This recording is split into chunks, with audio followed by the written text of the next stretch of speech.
Gusto naman kaya mga kabayan, maligayang Pasko ulit sa inyo. Lagpas na pero gusto ko pa rin ipakita sa inyo ring isa sa aking mga dilutaw noong bisperas ng Pasko ng aming Noche Buena na hindi pwedeng mawala sa aming hapag ng Noche Buena mga kabayan na ring ating bihong kay. Pero ngayon, ang ipapakita ko ito sa inyo ay mas pinasarap natin, ni-level up natin with a twist. Ayan, tayo naghalbos na niyang pitso ng manok, yung chicken breast na yan. Tinimplahan natin ng paminta at asin at yun, nilagyan natin ng isang pirasong chicken broth cube. Ayan ha, ating lalambot lang ng karit. At ito, naghalbos na rin tayo ng atay balunan ng manok at ilalahok natin para ma-level up natin ang sarap.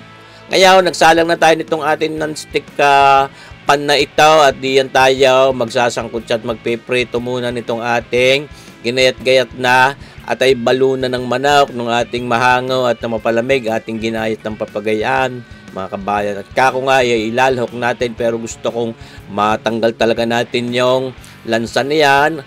Kaya ating ipiprito muna ng papagayaan mga kabayan. So, marasipaw, kita nyo magitaw. Talaga namang kung kayo mapapaibig din magluto nito ngayong pang medianoche, kung kayo hindi naniniwala doon sa kasibang bawal daw lumantak ng manaw pag magbabagong taon, ay di pwede ninyong ring subukat. Hindi ako mapapahiya sa inyo. Napakasarap mga kabayan. Nagsangkot siya na rin tayo ng ating bawang na yan. At yan hindi pwedeng mawala dyan sa ating mga bihong kay pampasarap at pampabangaw. Siyempre naman, dalawa na rin natin itong ating sibuyas na yan mga kabayan. Hindi ko na ipinaminsan kay kabayang Commander Mamilis at yan may mapupugnaw din sa ating pagluluto. Ay sauce, ay di bagahaw, less effort. Di bagahaw mga kabayan. Kayo sana ipanuorin nyo rin hanggang dulo at kako nga sa inyo. Pag maibigan nyo subukan, hindi ako mapapayan. Lagyan natin ulit ngayon ng isang peraso pang chicken broth cube at yung ating kaninang pinaghalbusan ng ating pitso ng manok, yung chicken breast ay gagamitin natin sa baw. Kaya bali dalawa na hong chicken broth cube ang nagamit natin. Ngayon ito, hindi pwedeng mawala sa ating bihong kay ang luyang iyan. Mas marami, mas masarap. Sadyang ipinahuli ko diyan sa sangkot siya. At nang yung kasariwaan ng flavor niya gustong nalalasap. Nilagyan na rin natin ng paminta mga kabayan. Marami-rami din. Mas mabangaw at mas masarap. Parang pwede na. Tunay kayo mga kabayan. Sabi ko sa inyo, yari nga, pagkabangaw Noche Buena, ibihong kay pag medianoche, pag magbabagong taon ano naman ang ginagawa ko, iuse. Yan haw. Isinahog na rin natin yung ating ipinanitnik kay Commander na chicken breast na yan. Mga kabayan, dati sinasaboy-saboyan din ng ating pinaghalbusan niyan nang hindi magtutong yung ating pagsasangkot siyang yaan. Kita nyo bagaho, madami-daming sahog, mas masarap. At ngayong karaniwang bihong kinaman ay ang ginagamit lang ay chicken breast. Ngayon, di-level up natin, dinagyan natin ng atay balunan ng manok, ay di bagaho. Sana inyong masubukan din. Okay, na-excited na matimusan yung papagarning sistema. Ayan, mga kabayan. Sinasangkot-sangkot sa natin yan. At yan, hinangunan natin.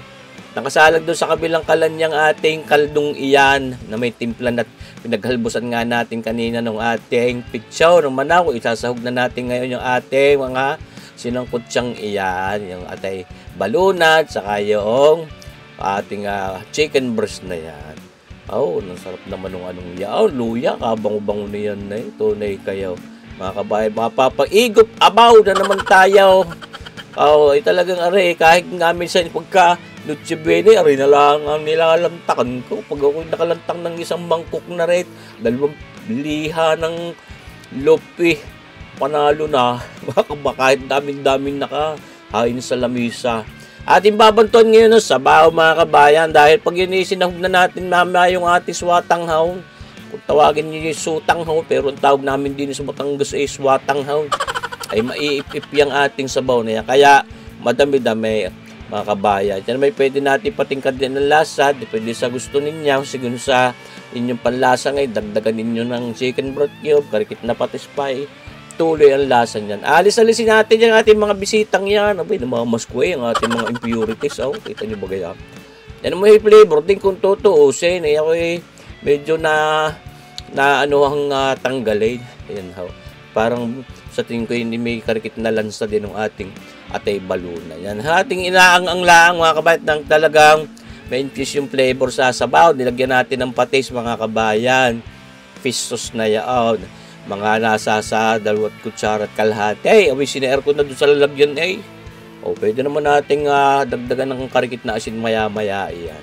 Pero mas masarap talaga yung fish sauce yan, mga kabayan. Tunay kayo, titinimusan, nasagay siguradong sarap. Ngayon, ito na yung ating swatang haon, vermicelli. Ayan, lalagay na natin lahat yung laman ng bali, 6 na bungkus na papagayan niya ang ating swatang hungiyang. Ito, talagang magandang klase pa rin yung nabili kong bikini, men. Mga kabaya, kita nyo yung bagay ito. Ako'y naglalaway na agad, mga kabayan. Kayo baga? Nasaan yung palimayaw? Naiinip.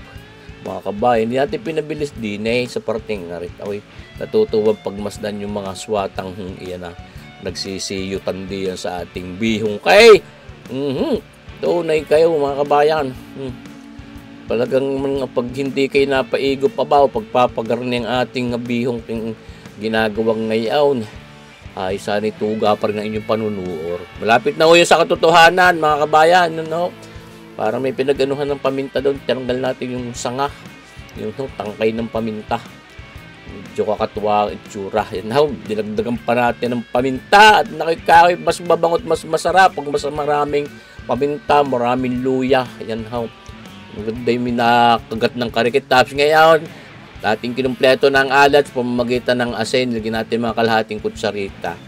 Yan mga kabayan, dadagdagan pa rin natin ng sabaw at kakuyan habang nalambot yung swatang iyaw ina-absorb niyan yung ating sabaw na yan. May baka mamaya mabitin tayo. Paano ka makakaigaw?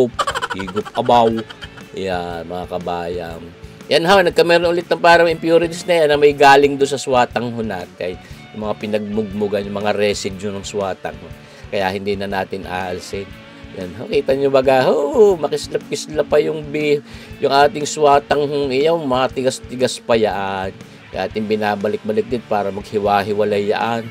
Yan mga kabayan, lagi sisagpi-sagpi. Tapos marasipaw. Tunay kaya't itaw. Onion na chives na yan, galing doon sa tanim ni kabayang Commander Mami Lisa. Lalagyan natin, pamparikit ng kulay. Di baga, para may drama. Pampatanggal umay. Yung ating onion chives na yan. Karikit laang. Baka na may magkulay abukadaw. Mga kabayan. Tunay kayo mga kabayan na ating kakadluin at luto at ating hahayin na doon sa ating hapag ng Noche Buena. Lagay natin dito sa ating malaking mangkok na ito. Maraming salamat sa inyong panonood mga kabayan. Sus marasipaw, tawarin. Naman ni kabayan si Porpre Aray. Pag natimusan ninyo rin ating bihong king aray, level up ang sarap. Yan handog sa inyo ni kabayan Sarboyet. Sana'y masubukan nyo din. At yan maraming salamat sa inyong panunood mga kabayan. Belated Merry Christmas ulit. Advance Happy New Year. Mabuhay tayong lahat. God bless.